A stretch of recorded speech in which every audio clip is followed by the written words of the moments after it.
You've probably heard the phrase think critically a million times, right? But what does that actually mean? In this explainer, we're going to break that big, abstract idea down into a concrete toolkit you can start using, well, right away. Let's dive in. So, let's kick things off with a big question. Is good thinking something you're just born with, an instinct? Nope, not at all. It's a skill. And, just like any muscle, your mind needs consistent training and the right techniques to get stronger. This isn't about some mysterious intuition. It's all about disciplined practice. So, what exactly are we training our minds for?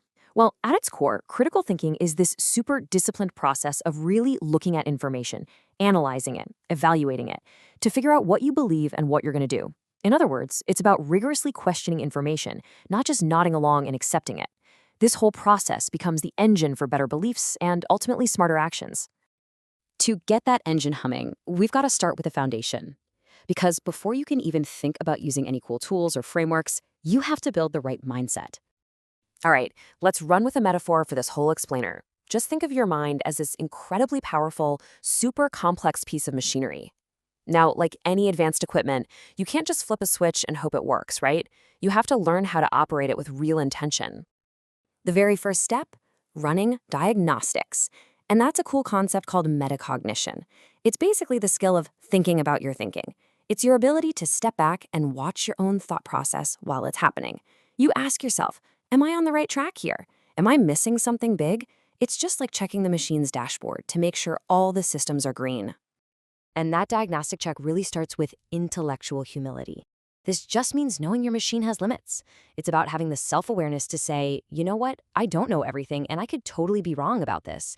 And that isn't a weakness, it's actually a huge strength. This humility then gives you the grounding for what's called intellectual courage.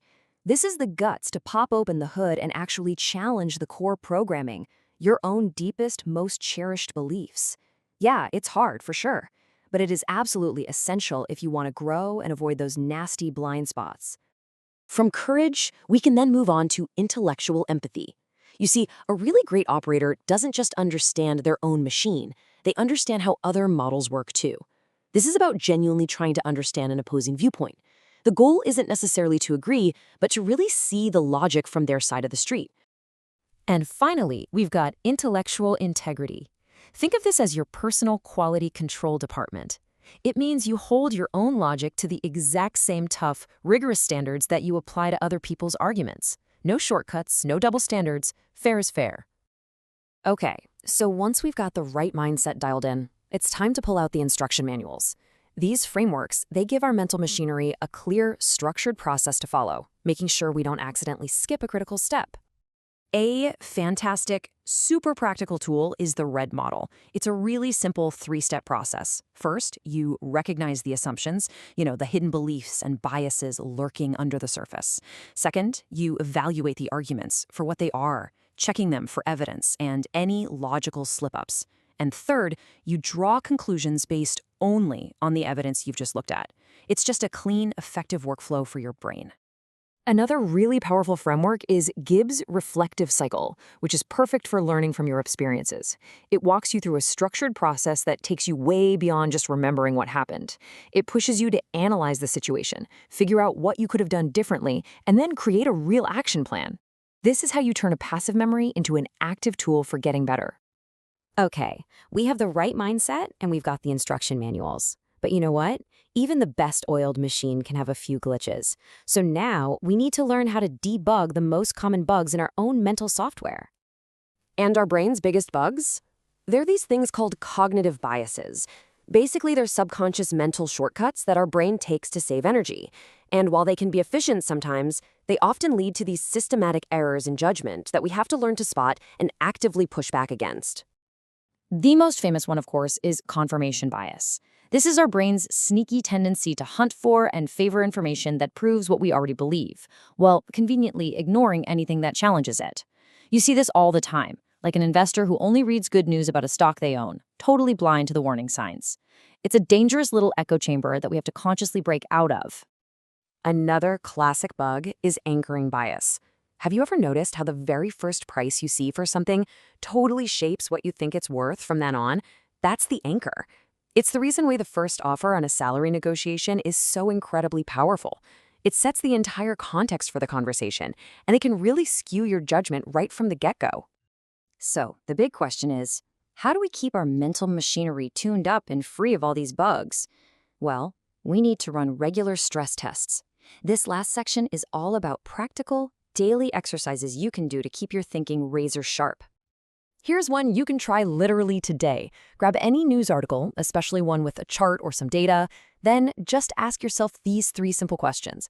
How are they showing me this data? Is this source actually trustworthy? And the big one, who benefits if I believe this interpretation? This simple exercise builds an incredibly powerful habit of questioning what you see. Now, this exercise helps sharpen that intellectual empathy we talked about earlier. Take an issue you feel really strongly about, and I mean genuinely try to argue for the other side. And don't just build a flimsy straw man version of their argument, find their strongest points and argue those. This practice will either strengthen your own position by showing you its weaknesses, or they'll help you build a much more nuanced, smarter view. And here's a personal favorite. The 5-year-old test. Take a complex idea, something you think you know, and try to explain it in terms so simple a child could get it. This forces you to slice away all the jargon and fluff and boil the concept down to its absolute essence. Trust me, if you can't do it, you probably don't understand it as well as you think you do. So the huge takeaway here is that this is all one big integrated system. As this quote sums it up perfectly, you need the mindset and frameworks. That's your manual. You need the daily exercises, those are your stress tests. And you have to constantly debug your biases, and that's you monitoring the diagnostics. It all has to work together. You know, the journey to becoming a better critical thinker doesn't start with some giant leap. It starts with a single question. So I'm going to leave you with this one to get you started. What's the very first assumption you're going to challenge today?